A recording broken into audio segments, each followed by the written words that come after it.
Dave, thanks very much for joining us and taking some time out today.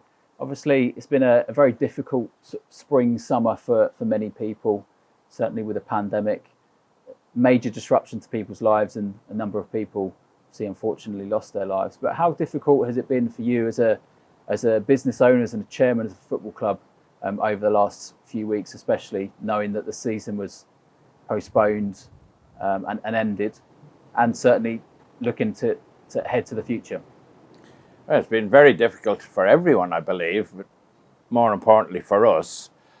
My business is obviously pubs, and it was just like falling off a cliff, really. You go from a nice income on a weekly basis to none at all.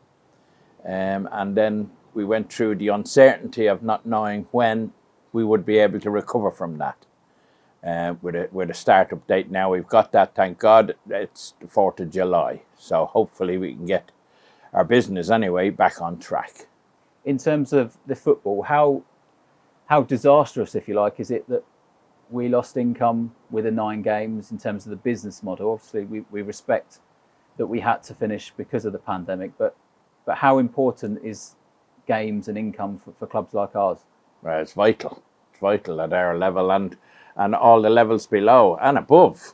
You know, I'm sure up to Division 1, our income from match day is vitally important. You know, it keeps every club floating. There's not enough money in sponsorship and TV and things like that at our level to compensate us in any way for the match day expenses. So you need to recover them on match day sales, really, and in our case, with our function room. And of course, with the pandemic, we've lost all our income from weddings and birthday parties and funerals and things like that. So it's been really tough, really tough. And off the back of that, we saw our fundraising campaign, and a number of fans and local community have contributed to that and raised over £2,000. How sort of rewarding was it for you to see that everyone came together to donate some money just to help us out? That sort of thing is brilliant, absolutely brilliant, because it allowed us to spend that money on paint, and we've redecorated most of the ground, you know, and that's vital because in the closed season you always try to improve things and maintain things and just generally get new stuff done for the forthcoming season. And of course, with no income at all, we wouldn't have been able to do that. So that money was vital, and it all went to buying paint and bits and pieces to repair stuff. And I really thank everybody that contributed to that for that. And in fact, we're going to arrange for a plaque to be made with all their names on it, thanking them personally from the club. Yeah, that's brilliant. And in all the time that I was up here during those improvement weeks, a number of fans came up, got their paintbrushes out, got their overalls on. How good was that, seeing so many people come down and do their bit? You know, it's a great help because we all have our forte in life, and mine is certainly not painting.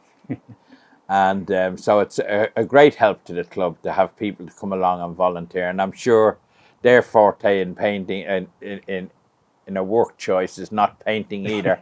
But, you know, it all helps, and it was all greatly appreciated. And one development that has sprung upon us is the development of the pitch. And I know that it's been a goal of yours for a year or so to move to an artificial surface.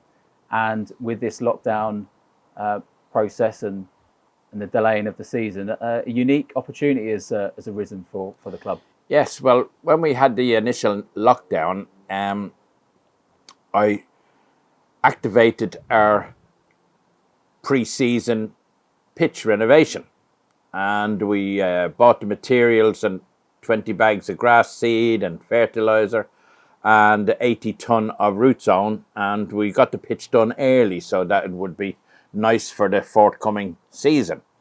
And of course then an opportunity arose for us to convert to 3G. We have the planning in place for over a year now, and we grabbed it with both hands, and now we're converting it. So it's uncanny, really, because the pitch has never looked as good, and here we are going to tear it up. So it's ironic. Yeah, well, we got some lovely drone shots a few weeks back, but obviously there'll be grass lovers out there, traditionalists who think and believe that football should be played on grass, and I'd say I'm probably in between. But how important is it going forward for clubs at our level? You know, we see Billericay this summer put an artificial pitch. How important is it that the club maintains a level of income throughout the week, not just on a Saturday?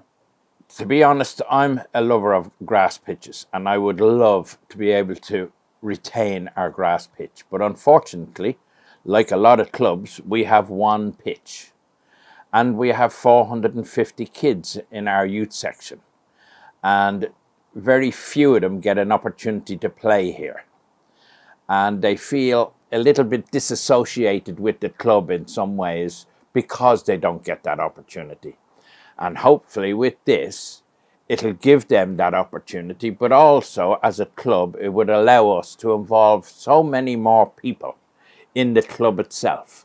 So, and I think for us, it's a no-brainer. We have to go down that route, unfortunately.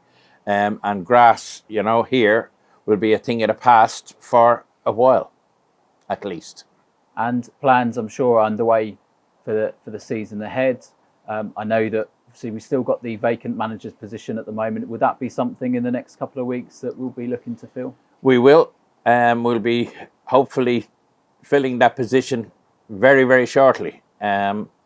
We have several people in mind, good candidates, and a decision will be made on that as and when it's time to do so. We still haven't had an official start of the season date, so we don't know when that's going to be. So as soon as we know what way the league is thinking, then we'll move forward with that position. And we've seen, and we know that you've met a couple of players already and they've committed their futures to the club. How positive is it looking at some of those players who have committed their futures and spoken to you and about how keen they are to get going? Yeah, I've always been keen to look for local talent here, and we've discovered quite a few who dual signed with us last year, and I just continued to approach them and sign them on, and I've spoken to some of the existing squad from last season, and they're very keen to stay with us for the next campaign. And that's all I've done, is put everything in place. Ultimately, it'll be down to the new manager as to who he selects from that group. But I felt it was my duty as a chairman of the club to make sure that these players were signed on and kept under our wing until our new manager is appointed. Well, Dave, thanks so much for joining us. We look forward to the 4th of July when we can get back to the pub and have a little drink. But thank you for all your commitment over the summer months, and thank you for your interview today. You're welcome, Dan. Thank you.